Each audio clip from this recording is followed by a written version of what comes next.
अस्सलामुअलैकुम my YouTube family. मैं हूं आपका दोस्त अयाज शौकत और आप देख रहे हैं इस्लामिक बाबा सर्कल चैनल। मेरी चैनल को देखने के लिए आप तमाम दोस्तों का दिल की गहराइयों से शुक्रिया अदा करता हूं। और जो भी चैनल पर नया दोस्त है, चैनल को सब्सक्राइब करें और वीडियोस को लाइक करें और शेयर करें। आपके शेयर से ये इस्लामिक इंफॉर्मेशन दूसरे लोगों तक पहुँच सकते हैं और इसका सवाब आपको मिल सकता है। मोअज़्ज़ज़ अजीज़ साथियों, आज की वीडियो में हम हज़रत अली रज़ी अल्लाह ताला अन्हु और एक बूढ़ी औरत के बारे में बात करने वाले हैं।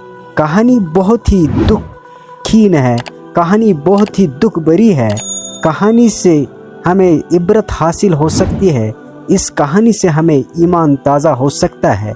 इस कहानी से हम अपनी माँओं बहनों की दिल की गहराइयों से इज़्ज़त कर सकते हैं। इसलिए वीडियो को एंड तक ज़रूर सुनेगा और सुनने के बाद वीडियो को शेयर करना न भूलिएगा। एक दिन हज़रत अली रज़ी अल्लाह ताला अन्हु अपने फ़राइज़ खिलाफत अंजाम दे रहे थे कि एक बूढ़ी औरत आपके पास आई।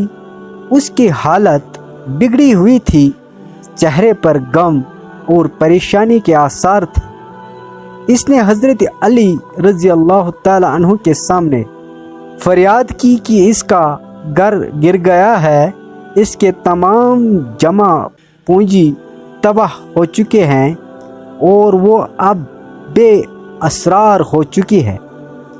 हज़रत अली रज़ी अल्लाह ताला अन्हु ने इस बूढ़ी औरत की बात सुनी और इसके दुख का अंदाज़ा लगाया।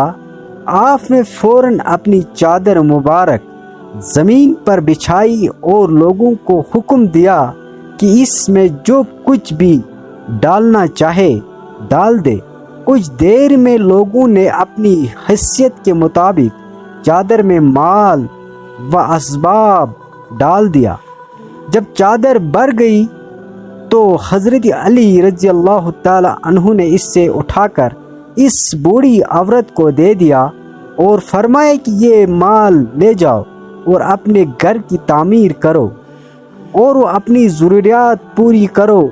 आप रज़ी अल्लाह ताला अन्हु ने इस बात का ख़ास ख्याल रखा कि वो औरत न तो मोहताज रहे और न ही किसी के सामने हाथ फैलाने की ज़रूरत महसूस करे। बूढ़ी औरत की आंखों में आंसू आ गए। उसने हज़रत अली रज़ी अल्लाह ताला अन्हु का शुक्र अदा किया और दुआ दी कि अल्लाह आपको दुनिया व आखिरत में अजर दे। इस वाक़े से हज़रत अली रज़ी अल्लाह ताला अन्हु की रहम दिली, सखावत और गरीबों के लिए आपके दिल में मौजूद मोहब्बत की एक बेहतरीन मिसाल सामने आती है। आप हमेशा लोगों के दुख दर्द को समझते थे और इनकी मदद के लिए हर मुमकिन कोशिश करते रहते थे।